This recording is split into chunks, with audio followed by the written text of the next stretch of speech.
중앙선거관리위원회는 6월 13일 제7회 전국 동시지방선거와 동시에 실시하는 국회의원 재보궐선거의 실시 지역이 12곳으로 확정됐다고 밝혔습니다. 지방선거에 참여하는 정당의 10대 공약을 중앙선관위가 정책공약 알림이 사이트와 선거정보 앱을 통해 공개했습니다. 유권자의 날을 기념하기 위해 나는 대한민국 유권자다라는 주제로 열린 제7회 강연 콘테스트의 결선 무대가 지난 12일 개최됐습니다. 총 143개 팀 중 14팀이 결선 무대에 올랐습니다. 제7회 전국 동시지방선거의 세 번째 공직선거 정책토론회가 개최됐습니다. 정치 현안을 주제로 각 정당의 참석자들이 열띤 토론을 벌였습니다. 제7회 지방선거를 앞두고 투표지 분류기 등 선거 장비의 시스템과 운영 프로그램 등의 보안 체계를 점검하고 검증하는 보안자문위원회의가 개최됐습니다.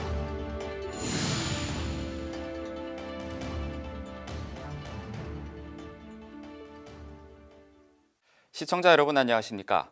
한국선거방송 뉴스입니다. 중앙선거관리위원회는 2012년 제정된 유권자의 날을 기념하기 위해서 매년 강연 콘테스트를 개최하고 있는데요. 지난 12일 KBS 아트홀에서는 제7회 강연 콘테스트의 결선 무대가 열렸습니다. 전국 143개 팀 중 14개 팀만이 예선과 본선을 거쳐 결선 무대에 오를 수 있었는데요. 네, 나는 대한민국 유권자다라는 주제로 열린 강연 콘테스트 결선 현장을 영상으로 전해드립니다. 지난달 치열하게 치러졌던 예선과 본선을 거쳐 드디어 지난 12일 제7회 유권자의 날 기념 강연 콘테스트 결선 대회에 막이 올랐습니다. 전국 각 시도에서 참가한 143개 팀 중 청소년부 일반부에서 결선에 올라온 팀은 단 14개 팀. 참가자들은 직장 또는 학교 생활에서 느꼈던 생활 속 민주주의와 여행을 하며 경험했던 선거에 대한 이야기를 참신한 방법으로 풀어냈습니다. 중앙선거관리위원회 김대년 사무총장은 이 자리에 참석해 강연 콘테스트에 참가한 모든 팀들을 격려하며 다시 한번 감사의 뜻을 전했습니다. 사실 이 강연 콘테스트가 7번째를 맞이하면서 전국적으로 많은 분들이 참여를 하십니다. 치열한 경쟁을 뚫고 이 자리에 함께해 주신 14팀 진심으로 축하드리고요. 또 예선, 본선을 거치면서 많은 분들이 탈락을 하셨어요. 이 자리에는 함께하지 못하시지만 그분들께도 심심한 감사의 말씀을 드립니다. 결선 대회 결과 청소년부 대상은 반장선거라는 주제로 멋진 연극을 보여준 세종 성남고 학생들이, 최우수상은 우리가 투표를 해야 하는 이유라는 내용으로 강연을 펼친 경기 모락고등학교 학생들이 수상했습니다. 일반부 대상은 대한민국의 내일을 여는 신의 한 수라는 강연에 김재휘 씨가, 최우수상은 진짜 꽃길이라는 주제로 강연을 한 김광영 씨가 수상했습니다. 2012년 유권자의 날 제정 이래 올해 7회째를 맞이한 강연 콘테스트는 내가 경험한 선거 참여의 중요성 등 생활 속 민주주의와 제7회 전국 동시지방선거와 관련 행복한 우리 동네를 위한 정책 제언을 주제로 실시되었으며, 입상자에게는 총 3천만 원의 상금이 주어지고 일반부와 청소년부 입상자는 각각 선거연수원의 민주시민 교육 강사로서의 기회가, 미래 지도자 정치캠프 참가 자격이 주어집니다. 공직선거에 참여하는 정당의 정견과 정책을 알 수 있는 자리죠. 제7회 전국 동시지방선거의 세 번째 공직선거 정책토론회가 개최됐습니다. 우리나라 국민들을 넘어서 전 세계 이목이 집중되었던 남북정상회담 이후에 다양한 정치 현안을 주제로 열띤 토론이 진행됐습니다. 공직선거에서 정책토론회는 정당의 정책과 그 방향성을 알 수 있는 기회이며 유권자들의 알 권리를 보장하는 필수 요소입니다. 중앙선거방송토론위원회는 지난 3월 30일과 4월 30일 두 차례 진행되었던 1, 2차 공직선거 정책토론회에 이어 지난 17일 제7회 지방선거의 마지막 공직선거 정책토론회를 개최했습니다. 이날 정책토론회에는 더불어민주당, 자유한국당, 바른미래당, 민주평화당, 정의당 등 각 정당의 대표자들이 참석해 남북 정상회담 이후 정책과제를 비롯한 정치 분야의 주요 현안을 주제로 열띤 토론을 벌였습니다.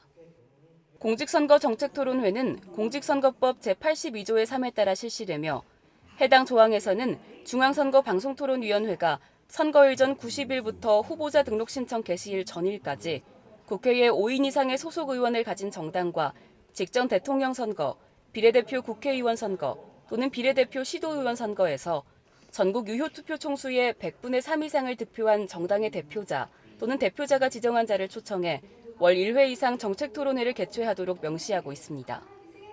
한편 중앙선거방송토론위원회는 제7회 전국 동시지방선거의 3차에 걸친 정책토론회를 마무리함에 따라 5월 31일부터 일주일을 후보자 토론 주간으로 지정하고 후보자 토론회를 순차적으로 진행할 예정입니다. 공직선거에서 우리가 보다 쉽고 간편하게 투표를 진행하고 투표 결과를 빠르게 확인할 수 있는 이유는 각종 선거 장비와 시스템이 점차 발전하기 때문인데요. 제7회 지방선거를 앞두고 투표지 분류기 등 선거 장비의 시스템과 운영 프로그램 등의 보안 체계를 점검하고 검증하는 보안자문위원회의가 개최됐습니다. 회의 현장 화면으로 확인하시죠. 단 하루, 단 한 번의 선택으로 주민의 대표자를 선출하는 제7회 전국 동시지방선거. 그렇기 때문에 선거 관리 시스템의 오류는 조금이라도 절대 허용될 수 없습니다. 중앙선관위는 선거에 대한 신뢰를 좌우하는 각종 선거 장비와 시스템의 무결성, 보안성을 객관적으로 평가 검증하기 위해 지난 14일 제7회 전국 동시지방선거 보안자문위원회의를 개최했습니다. 5개 정당과 학계, 정보기술 관련 공공기관, 시민단체 등에서 추천한 11명의 전문가인 보안자문위원이 참석한 가운데 열린 이날 회의에서 중앙선관위 박영수 사무차장은 위원들에게 위촉장을 수여하며 국민의 신뢰도 향상과 완벽한 선거 관리를 위해 노력해 줄 것을 당부했습니다. 복잡한 절차와 방대한 규모의 관리 여건에서 두 개표를 공정하고 정확하게 관리하기 위해서는 무엇보다 선거 장비와 시스템의 무결성, 보안성이 확보되어야 합니다. 객관적인 관점에서 통합 명부 시스템과 투표지 분류기 보안 체계에 대한 개선 의견을 가감 없이 말씀해 주시기 바랍니다. 3시간가량 심층적으로 진행된 이날 회의에서는 통합 명부 시스템과 투표지 분류기 보안 체계 및 절차 설명, 투표지 분류기 등의 시연과 함께 해당 내용에 대한 자문과 의견 교류 등이 이루어졌습니다. 한편 중앙선관위는 선거 장비와 시스템을 객관적으로 평가 점검하기 위해 제18대 대통령 선거부터 매 선거마다 보안자문위원회를 구성 운영하고 있으며 선거의 투명성 확보를 위한 시스템 보안 관리에 적극 노력하고 있습니다. 오는 6월 8일부터 9일까지 이틀간 실시되는 제7회 지방선거의 사전투표를 앞두고 제2차 사전투표 모의시험이 실시됐습니다. 특히 지난 17일에는 인천국제공항에서 사전투표 모의시험이 진행이 됐는데요. 보다 완벽한 사전투표 운영과 위기 상황 대응을 위해 진행된 사전투표 모의시험 현장 리포트로 담아봤습니다. 보다 완벽한 선거 관리를 위해서는 반복 학습을 통한 시스템 운영 숙지와 함께 혹시 발생할 수 있는 문제 상황에 대한 대처 방안 마련이 기본이 되어야 합니다. 제7회 전국 동시지방선거가 이제 20여일 앞으로 다가온 가운데 6월 8일과 9일 이틀간 실시되는 사전투표의 모의시험이 실시됐습니다. 전국적으로 사전투표 관리관과 장비 담당 사무원이 참여해 실시되는 이번 모의시험은 사전투표 관리 시스템 및 준비 상황 점검하고 운영 담당자의 실습 교육, 장애 상황 발생 시 완벽한 대응을 목표로 진행됐습니다. 특히 인천국제공항처럼 대규모 공공시설의 사전투표 관리에 차질이 없도록 체계적인 모의시험 프로그램을 토대로 실시됐습니다. 이번에 진행된 모의시험은 총 3차례 계획되어 있는 사전투표 모의시험 중 2차 진행으로 1차 모의시험은 지난 5월 3일, 3차 모의시험은 사전투표 하루 전인 6월 7일에 예정돼 있습니다. 한편 전국 동시지방선거의 사전투표는 오는 6월 8일부터 9일까지 이틀간 오전 6시부터 오후 6시까지 신분증을 지참하면 전국 사전투표소 어디서나 투표할 수 있으며 인천국제공항의 경우 제1여객터미널 출국장 F카운터와 제2여객터미널 출국장 C카운터에 사전투표소가 마련돼 공항을 오가는 국민들의 편리한 투표를 도울 예정입니다. 중앙선거관리위원회가 전 세계가 주목하고 있는 가상화폐 공공거래 장부, 이른바 블록체인 기술을 기반으로 하는 온라인 투표 시스템 개발을 시작했습니다. 지난 15일 그 시작을 알리는 착수 보고회가 열렸는데요. 앞으로의 추진 계획 등의 발표가 진행됐습니다. 소식 리포트로 전해드립니다. 4차 산업혁명의 핵심 기술로 주목받고 있는 블록체인 기술. 블록체인은 거래 명세를 담은 블록들이 사슬처럼 이어져 하나의 장부를 이룬다는 뜻으로 기록된 거래 목록을 모든 참여자의 컴퓨터에서 분산시켜 누구나 들여다볼 수 있다는 특징이 있으며 특히 데이터의 위변조가 어렵다는 장점 때문에 미국, 스페인 등 많은 나라에서 이 블록체인 방식의 온라인 선거 시스템을 운영하고 있습니다. 우리나라의 중앙선거관리위원회도 올해 초부터 블록체인 기술을 투표 시스템에 도입하는 방안에 대한 논의를 수차례 진행한 끝에 블록체인을 기반으로 하는 온라인 투표 시스템 개발에 본격 시동을 걸었습니다. 지난 16일 그 첫 번째 행보로 블록체인 기반 온라인 투표 시스템 개발 착수 보고회를 개최했습니다. 이날 착수 보고회에서는 박영수 사무차장, 김세환 기획조정실장 등이 참석한 가운데 시스템 개발의 방향성과 사업 목표, 구체적인 실행 방안 등이 논의됐습니다. 블록체인 기반 온라인 투표 시스템의 개발이 완료되면 중소규모 단위 의사결정, 의견 수렴 등 설문조사 영역에서의 투표에 우선 활용될 예정이며 선거 과정에서 생산되는 정보의 완벽 보안으로 투명성, 신뢰성을 확보할 수 있을 것으로 기대됩니다. A웹 세계선거기관협의회를 알고 계십니까? 자유롭고 공정하며 투명하고 참여적인 선거를 지원함으로써 세계 민주주의 성장에 기여하기 위해서 설립된 국제기구인데요. 지난 15일 A웹의 회원국인 몽골 선거위원회에 다그바 나트사구 위원을 비롯한 3개국 선거기관 일행이 중앙선거관리위원회를 방문했습니다. A웹 선거관리 역량 강화 연수단 접견 소식 리포트로 전해드립니다. 지난 15일 중앙선거관리위원회에 특별한 손님이 방문했습니다. 세계선거기관협의회, 이른바 A웹의 선거관리 역량 강화 연수단이 제7회 지방선거를 앞둔 중앙선관위에 선거관리 방법과 지식정보 공유를 위해 찾아온 겁니다. 몽골 선거위원회 대표 다그바 나차그 씨를 비롯해 몽골, 미얀마, 캄보디아 등 3개국의 선거기관 관계자 24명이 참석한 가운데 진행된 연수단 접견식에서 중앙선관위 김세환 기획조정실장은 환영 인사를 건네며 세계 민주주의 발전을 위해 협력 관계를 이어나갈 것을 당부했습니다. 우리 위원회는 A협과 함께 세계 민주주의 발전을 위한 여러 국제교육 협력 사업에도 앞장서 왔습니다. 아울러서 연수단 여러분의 우리 위원회 방문이 선거 분야에서 서로 간 협력 관계를 더욱 강화하고 민주주의 및 선거제도 발전에 기여하는 계기가 되기를 희망합니다. 접견식에 이어 선거관리 역량 강화 연수단은 각 나라의 선거 문화에 대한 이야기를 나누고 투표지 분류기 등 시연에 참관하며 선거관리 시스템에 대한 정보 교류의 시간을 가졌습니다.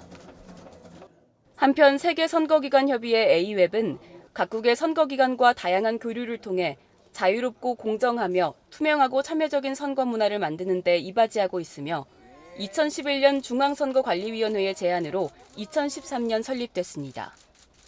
경기도 선관위가 유권자의 날을 기념하고 제7회 지방선거의 투표 참여를 독려하기 위해 수원 월드컵 경기장 빅버드에서 유권자데이 행사를 개최했습니다. 축구 경기 관람을 위해 경기장을 찾은 시민들은 사전투표 체험 등 다양한 이벤트에 참여하며 즐거운 한때를 보냈습니다. 시민들과 함께한 유권자데이 리포트로 확인하시죠. 수원 월드컵 경기장 빅버드 외벽에 6.13 지방선거의 거대한 현수막이 내걸리고 중앙선관위 마스코트인 참참이가 경기장을 찾은 관람객을 맞이합니다. 수원 삼성 블루윙즈 축구팀의 경기 관람을 위해 부모님과 경기장을 찾은 아이들은 본인 확인기에 직접 지문을 찍어보고 자신이 좋아하는 축구 선수의 이름이 적힌 투표 용지를 건네봤습니다. 다소 긴장된 표정의 아이는 아빠의 설명에 따라 기표소에 들어가 직접 투표를 하고 아빠는 아이가 혼자 투표를 해볼 수 있도록 밖에서 흐뭇한 표정으로 지켜봅니다. 지난 13일 수원 월드컵 경기장에 열린 유권자데이 선거체험 행사는 경기도 선거관리위원회가 민주선거 70주년을 맞은 유권자의 날을 기념하고 제7회 전국 동시지방선거에 참여를 독려하기 위해 수원 삼성 프로축구 구단과 함께 이벤트를 개최하였습니다. 저도 처음 제가 투표를 군대 있을 때 봤는데 방송만 봤지 처음 해봤거든요. 이걸 찍어야 되는지 접어야 되는지 뭐 신분증 어떻게 해야 되는지 이런 것들이 좀 낯설고 그랬었는데 한번 해봤기 때문에 굉장히 큰 도움이 될 것 같습니다. 경기장 밖에서 진행된 참여형 이벤트와 함께 경기장 안에서는 다양한 캠페인이 전개되었습니다. 경기장 곳곳에는 6.13 지방선거를 알리는 현수막이 걸렸고 관중석에는 경기도 선관위 직원들의 피켓 퍼포먼스가 진행됐습니다. 특히 이날 수원 삼성 블루윙즈와 대구 FC 경기에 앞서 중앙선거관리위원회 박영수 사무차장은 6.13이라는 지방선거 날짜가 적힌 유니폼을 입고 적극적인 선거 참여를 알리기 위해 직접 시축에 나서 눈길을 끌었습니다. 경기도 선거관리위원회는 경기도민에게 꾸준한 인기를 얻고 있는 수원 프로축구팀과 연계한 홍보를 통해 보다 친숙하게 선거와 민주주의에 대해 알리고 제7회 전국 동시지방선거에 참여를 독려하는 한편 가족 단위 관람객들에게 다양한 체험형 이벤트를 제공해 미래의 유권자들에게 잊지 못할 추억을 선사하기 위해 이번 유권자데이 행사를 기획했다고 밝혔습니다. 중앙선거관리위원회는 6월 13일 제7회 전국 동시지방선거와 동시에 실시하는 국회의원 재보궐선거의 실시 지역이 12곳으로 확정됐다고 밝혔습니다.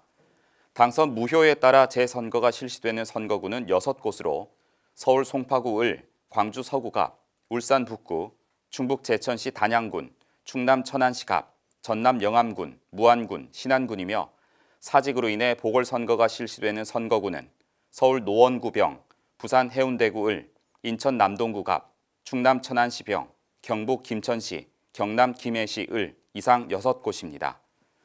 이번 재보궐선거는 2017년 4월 10일부터 2018년 5월 14일까지 당선 무효나 사직으로 선거의 실시 사유가 확정된 지역을 대상으로 하며 이번 국회의원 재보궐선거의 후보자 등록 신청은 5월 24일과 25일 오전 9시부터 오후 6시까지, 본격적인 선거운동은 5월 31일부터 시작할 수 있습니다.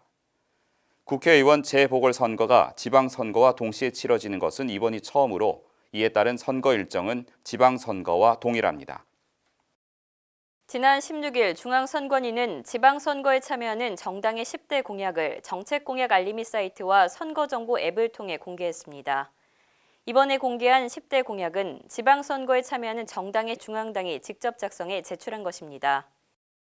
중앙선관위는 정당과 후보자의 정책공약 개발을 지원하고 유권자의 공약 제안을 활성화하기 위해 우리 동네 공약지도 서비스 운영, 우리 동네 희망공약 제안하기 등을 실시하고 있으며 한편 지방자치단체장 및 교육감 선거 후보자의 5대 공약은 5월 28일부터 확인할 수 있습니다. 6월 실시되는 지방선거를 앞두고 디도스 등 사이버 테러 범죄에 적극 대응하기 위해 중앙선거관리위원회가 사이버경찰청, 한국인터넷진흥원 등 전문기관과 협력관계를 구축하고 모의훈련을 실시했습니다. 5월 8일부터 선거 종료 시까지 체계적으로 진행되는 사이버 위협 대응 강화 모의훈련은 5월 11일 유관기관 합동 디도스 모의훈련, 선거 관련 홈페이지 집중 모니터링, 5월 14일 유관기관 비상연락체계 구축, 5월 24일 후보자 홈페이지 보안 강화 등의 순으로 진행되며 오는 18일 모의훈련에 따른 결과 평가회를 개최하고 문제점 및 개선 사항에 대한 논의를 진행할 예정입니다. 중앙선관위는 나날이 진화하고 있는 사이버 테러 등 각종 범죄에 대해 체계적인 대책 마련 및 모의훈련 실시 등 적극 대응할 방침이며 추후 유관기관 합동 사이버 위협 대응 협의체를 구성해 주요 선거에 있어서 사이버 범죄 근절에 앞장설 계획이라고 밝혔습니다. 선거일 투표하러 투표소에 가보면 본인의 성명과 생년월일, 성별, 그리고 주소가 기재가 되어 있는 아주 놀라운 사실을 만날 수 있는데요. 선거권이 있어서 내가 투표에 참여했음을 손도장이나 서명 또는 날인으로 이곳에 표시를 하기도 하는데요. 내가 투표할 수 있는 권리가 있음을 공적으로 확인해주는 장부, 바로 선거인 명부인데요. 오늘 선거 상식에서는 이 선거인 명부에 대해 알아보겠습니다. 장현지 아나운서입니다.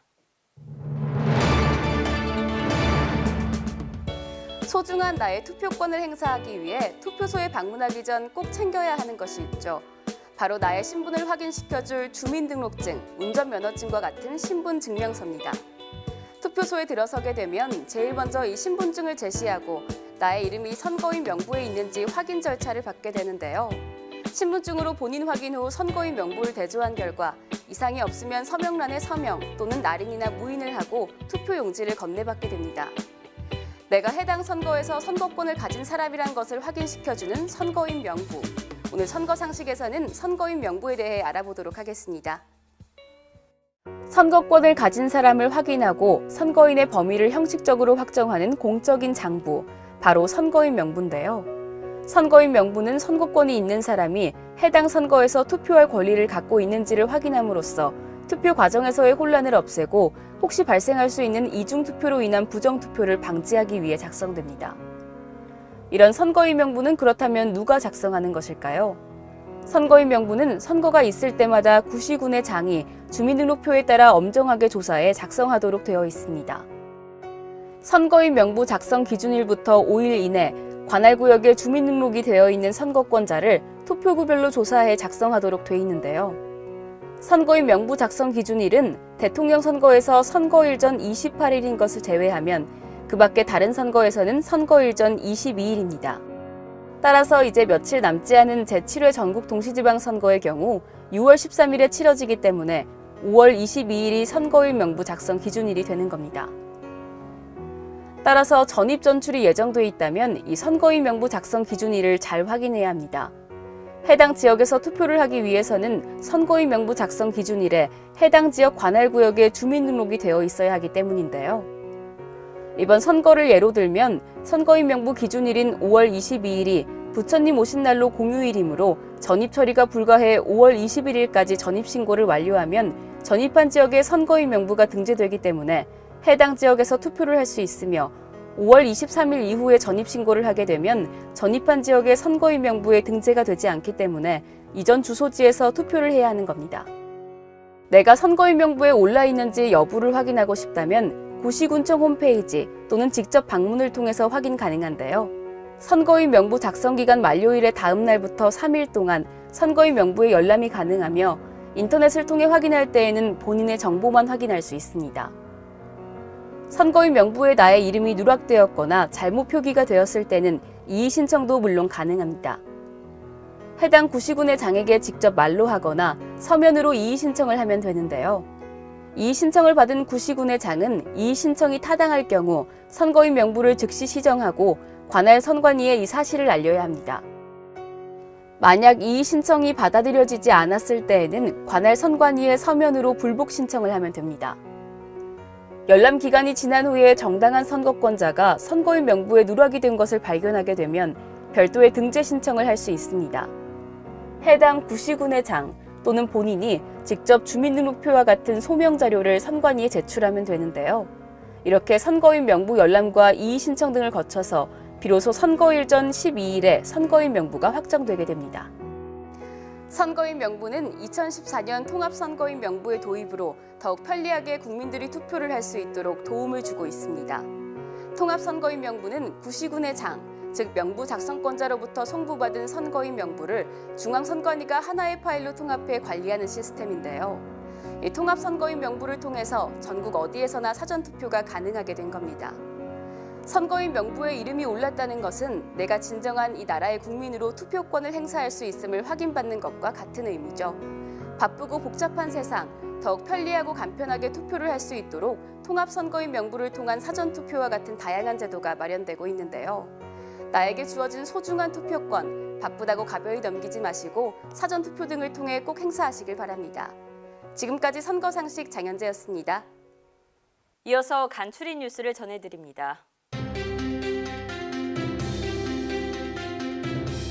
중앙선관위가 제7회 지방선거의 거소투표에 대한 부정행위 특별 예방과 단속을 실시합니다. 이에 장애인시설 및 노인요양병원 등 수용보호시설 대표자를 대상으로 위반 행위 및 처벌 조항 등에 대한 안내를 실시하고 허위 거소투표 신고 및 대리투표 등과 같은 불법 행위에 대해 집중 단속에 나설 예정입니다. 중앙선관위는 유권자의 투표 편의를 위해 마련된 거소투표 제도와 관련해 불법 행위가 적발될 시에는 관계법에 따라 엄중 처벌할 예정이며 거소투표 관련 부정행위 발견 시 선관위에 신고 또는 제보해 줄 것을 당부했습니다. 제7회 지방선거 출마 후보자의 인터넷 홈페이지 해킹으로 인한 피해를 예방하고 이에 따른 2차 인터넷 선거 범죄를 대비하기 위해 중앙선관위가 한국인터넷진흥원과 함께 선거 출마 후보자의 인터넷 홈페이지에 대한 보안 서비스를 지원합니다. 해당 보안 서비스는 후보자 홈페이지 원격 점검 및 보안 조치 권고, 스팸 관련 게시글 차단 서비스 및 보안 도구 등의 제공 등이며 서비스를 희망하는 후보자는 24일부터 31일까지 한국인터넷진흥원 이메일 election2018@krcret.or.kr로 신청하면 됩니다. 중앙선거관리위원회는 지난 15일 2018년도 2, 4분기 경상보조금 106억 4,080여만 원을 7개의 정당에 지급했다고 밝혔습니다. 경상보조금은 지급 당시를 기준으로 원내 교섭단체를 구성한 정당의 총액의 50%를 균등 배분하고 5석 이상 20석 미만의 의석을 가진 정당의 5% 등 법에서 정한 기준에 따라 배분하도록 되어 있습니다. 정당의 보호 육성을 규정하고 있는 헌법에 따라 국가가 정당의 운영에 필요한 자금을 보조해주는 경상보조금은 최근 실시한 임기 만료에 의한 국회의원 선거의 선거권자 총수의 보조금 계상 단가를 곱하여 산출하며 분기별로 2월, 5월, 8월, 11월에 15일에 지급됩니다. 지난 1월 정책선거 기반 및 분위기 조성 사업을 위해 구축된 정책선거 촉진 네트워크 협의체의 회의가 지난 16일 개최됐습니다. 정책선거 촉진 사업을 발굴하고 각 기관별 네트워크 구축을 통해 다양한 사업을 추진하려는 언론, 학회, 시민단체 등으로 구성된 정책선거 촉진 네트워크 협의체는 정당 그리고 후보자의 정책 공약과 이슈에 대한 언론 보도 학술 연구 및 주민 참여형 매니페스토 캠페인, 또 정책 콘서트, 토론회 등 유권자의 참여 확대를 위한 사업들을 진행하고 있습니다. 한편 중앙선관위는 제7회 지방선거를 정책선거로 만들고 동네 민주주의 실현에 기여하기 위해 정책선거 촉진 사업을 공모 선정하고 이에 따른 네트워크 운영을 실시하고 있습니다. 가짜뉴스 등 온라인 범죄 예방을 위해 중앙선관위가 주요 포털 사이트 뉴스 댓글란을 이용한 가짜뉴스 자정 분위기 조성 캠페인을 실시합니다. 중앙선관위는 네이버, 다음 등 주요 포털 사이트의 뉴스 댓글란 기본 메시지에 선거법 안내 메시지를 게시하고 유권자가 댓글 작성 시 허위 사실, 비방의 위법성을 인지, 가짜뉴스를 생산하거나 공유하지 않도록 할 예정입니다. 해당 캠페인은 선거기사 전용 페이지 개설 이후부터 적용되며 중앙선관위는 이번 캠페인 활동을 통해 사이버상의 건전한 선거 문화와 자정 분위기가 조성될 것으로 기대한다고 밝혔습니다. 내전으로 혼란을 겪고 있는 리비아에서 지난 2일 선관위 건물에 자살 폭탄 테러가 발생해서 전 세계가 충격에 휩싸였습니다. 리비아는 올해 하반기 대통령 선거를 앞두고 있는데요. 리비아 선관위 폭탄 테러의 자세한 내용 선거 토픽에서 살펴보겠습니다. 장현지 아나운서입니다. 북아프리카에 위치한 리비아라는 나라. 지중해와 국경선을 맞대고 있는 세계에서 17번째로 큰 면적을 자랑하지만 사실 생소하게 느끼시는 분들 많으실 텐데요. 현지 시간으로 지난 2일 리비아의 수도 트리폴리에서 선거관리위원회를 겨냥한 자살폭탄 테러가 일어났습니다. 이슬람 극단주의 무장단체 IS는 이번 테러가 자신들의 소행이라 주장하고 있는데요. 피해 규모는 어느 정도인지, 또 왜 자살폭탄 테러가 일어났는지 오늘 선거 토픽에서는 리비아 선거관리위원회 건물 자폭 테러 사건에 대해 소개해드리겠습니다. 새까맣게 탄 리비아의 수도 트리폴리 소재 선거관리위원회 건물. 당시의 참혹함을 엿볼 수 있습니다. 현지 시간으로 지난 2일 테러범이 선거관리위원회 건물로 침입해 총을 쏘고 폭탄을 터뜨리며 불을 질러 현장에서 경비원 2명과 선관위 직원 10명이 목숨을 잃었고 7명이 부상을 입었습니다. 다음 날 부상자의 사망에 따라 사망자 수가 14명으로 증가했습니다. 이날 공격은 2015년 이후 트리폴리에서 처음 있는 일이었는데요. 리비아 전역의 안보가 불안하긴 하지만 수도에서 발생한 폭력 사태는 최근 무장단체들 간의 국지적인 충돌에 국한됐습니다. 하지만 그 공격 직후에 짙은 검은 연기가 트리폴리 중심부의 서쪽에 있는 알쉐브 지역의 선거관리위원회 사무실에서 소용돌이치고 있는 것을 볼 수 있었습니다. 이슬람 무장단체 이슬람국가 IS는 이번 테러에 책임이 있다고 주장했지만 증거는 제시하지 않았습니다. 자살폭탄 테러가 일어난 역사적 배경을 살펴볼 필요가 있습니다. 리비아는 1969년 쿠데타를 통해 리비아의 정권을 장악한 카다피가 통치해 왔는데요. 2011년 2월 말에서 10월 23일까지 발발한 리비아 내전에서 결국 카다피 정권을 몰아냈지만 그 이후 여전히 리비아는 혼란의 시간을 보내고 있었습니다. 이슬람주의파와 세속주의파 간 갈등으로 새로 들어선 임시정부가 트리폴리 정부와 토브룩 정부로 갈라지면서 2014년 내전이 다시 일어나게 되었는데요. 유엔이 2015년 트리폴리에서 임시정부 지지협정을 체결했음에도 불구하고 반대파 민병대, 부족, 지하디스트가 영토와 석유로 얻는 불을 두고 다투면서 혼란이 계속됐습니다. 이처럼 수년간의 분쟁과 정치적 분열을 끝내고 리비아를 통합하고 안정화시키기 위해 유엔은 이번 총선과 대선이 중요하다며 선거 실시를 위한 조직화에 노력해왔고 선거관리위원회는 리비아 전역에 걸쳐 거의 100만 명의 새로운 유권자를 등록했지만 투표 날짜는 아직 정해져 있지 않았습니다. 이번 공격은 바로 이러한 노력을 좌절시키기 위한 것으로 보이는데요. 리비아 선관위의 수장인 샤야아는 선관위뿐만 아니라 민주주의를 목표로 리비아인들의 선택과 미래를 막으려 했던 것으로 보인다고 말했습니다. 리비아 선관위에서는 선거 데이터베이스엔 문제가 없다고 밝혔지만 이번 선거가 치러질 수 있을지 조금 더 지켜봐야 할 것 같습니다. 선거관리위원회는 리비아에서 믿을 수 있고 독립적인 기관 중 하나로 평가받고 있으며 2012년과 2014년 두 번의 선거를 치렀습니다.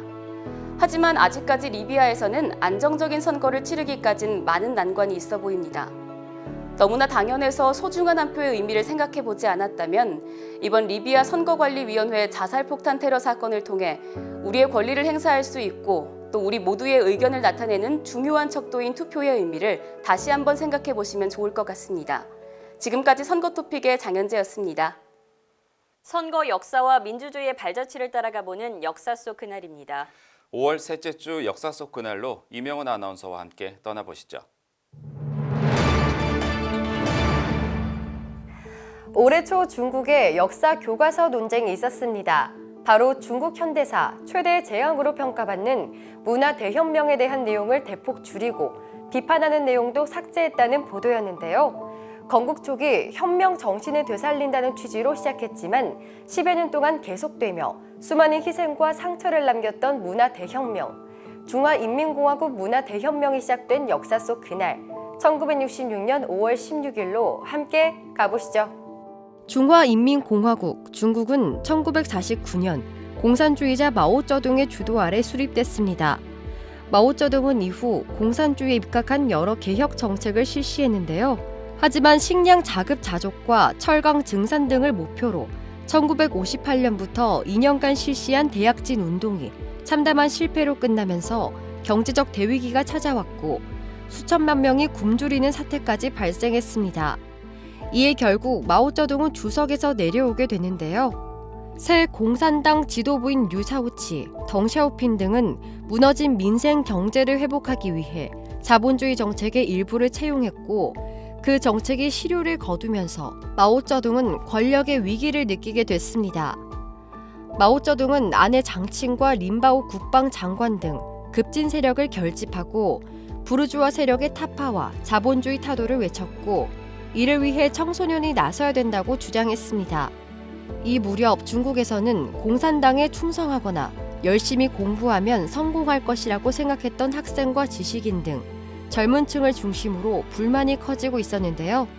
전국 각지에서 홍위병 조직이 만들어졌고 이후 베이징 천안문 광장에 100만 명의 홍위병이 운집할 정도로 무섭게 커졌습니다. 1966년 5월 16일 중국의 수도 베이징에서는 역사적 회의가 열렸습니다. 중국 공산당 중앙정치국 확대회의는 문화 대혁명의 이론과 노선, 방침을 확정한 5.16 통지를 발표하면서 문화 대혁명의 전면적 개시를 선언했습니다. 전국의 홍위병들은 마오쩌둥 주의를 찬양하고 자본주의 사상과 문화, 낡은 인습을 타도하기 위해 대대적인 행동에 들어갔습니다. 불상 같은 문화 유물과 유적이 문화혁명이라는 이름으로 파괴됐고 반혁명 인사로 지목된 사람들은 홍위병이 주도하는 집회에 끌려 나와 공개적으로 자아 비판을 해야 했으며 수많은 관리와 학자, 지식인들이 모욕과 수치를 당하고 관직에서 물러나고 목숨을 잃었습니다. 이 기간에 얼마나 많은 사람이 목숨을 잃었는지 정확한 숫자는 알 수 없습니다. 적게는 몇만 명에서 많게는 2천만 명에 달할 거라는 주장까지 나오고 있는데요. 당시 중국이 폐쇄적인 공산 국가였던 데다가 자살하는 사람까지 속출하던 사회 분위기상 정확한 집계를 산출하기란 불가능하다고 합니다. 문화 대혁명은 시행된 지 3년 만인 1969년 마오쩌둥이 공식 종료를 선포하기도 했지만 부인인 장칭과 3명의 측근으로 이뤄진 4인방이 실세 권력으로 등장하면서 마오쩌둥이 1976년 세상을 떠나고 나서야 마침내 끝이 났습니다. 문화 대혁명은 한때 만민평등과 조직타파를 부르짖은 인류 역사상 가장 위대한 실험이라고 극찬을 받았으나 1981년 중국 공산당은 문화 대혁명은 당과 국가, 인민에게 큰 혼란과 재앙을 가져다 준 중대한 오류라고 선언했습니다. 중화인민공화국의 문화 대혁명 사건을 통해 정치적 권력을 지키기 위한 한 사람의 욕심이 나라에 큰 영향을 미칠 수 있다는 것, 이제 아셨죠? 올바른 정치가 이뤄질 수 있도록 우리 국민 모두 언제나 깨어있는 사고와 관심이 필요하다는 것 꼭 기억해야 할 것입니다. 중앙선관위에서 알려드리는 주요 소식입니다. 중앙선거관리위원회는 제7회 지방선거의 개표소에서 개표 상황을 참관할 개표 참관인을 5월 19일부터 23일까지 공개 모집합니다. 개표 참관인은 개표소 안에서 개표 상황을 언제든지 순회 감시 또는 촬영할 수 있고 위법 사항을 발견했을 때에는 시정을 요구할 수 있으며 개표 참관인 신청은 중앙선관위 홈페이지 또는 주소지 관할 구시 군 선관위에 서면 신청 가능하고 선거권이 있는 대한민국 국민은 누구나 신청할 수 있습니다. 개표 참관인 공개 모집 제도는 개표 절차의 투명성을 높이기 위해 지난 2016년 제20대 국회의원 선거부터 실시하고 있는 제도로 제20대 국선에서는 2,600여 명, 지난 대통령 선거에서는 1,700여 명의 유권자가 공개 모집을 통해 개표 참관인으로 활동했습니다. 민주선거 70주년과 제7회 전국 동시지방선거를 기념하기 위한 전시홍보체험관이 수원에 위치한 선거연수원에 마련됩니다. 중앙선관위는 23일 중앙선관위 간부와 직원, 각 시도선관위 상임위원, 유관기관 및 단체 주요 인사들이 참석한 가운데 개관식을 개최하고 본격적인 전시홍보체험관의 운영을 알릴 예정입니다. 선거연수원 전시홍보체험관은 선거연수원 별관동에서 상설 운영되며 투표 개표 체험, 민주선거 발전상 및 선거 관련 사료 전시를 만나볼 수 있습니다. 6월이 다가오면서 미리 여름 휴가 계획 세우시는 분들 많으실 텐데요. 이제 제7회 전국 동시지방선거가 20여일 앞으로 다가왔습니다. 휴가철 피해 여름 휴가 미리 떠나시는 분들 투표 꼭 잊지 마시고요. 사전 투표를 통해 소중한 한 표 행사하시고 즐거운 마음으로 휴가 다녀오시기 바랍니다. 네, 한국선거방송 뉴스 오늘 여기서 마무리하겠습니다. 시청해주신 여러분 고맙습니다.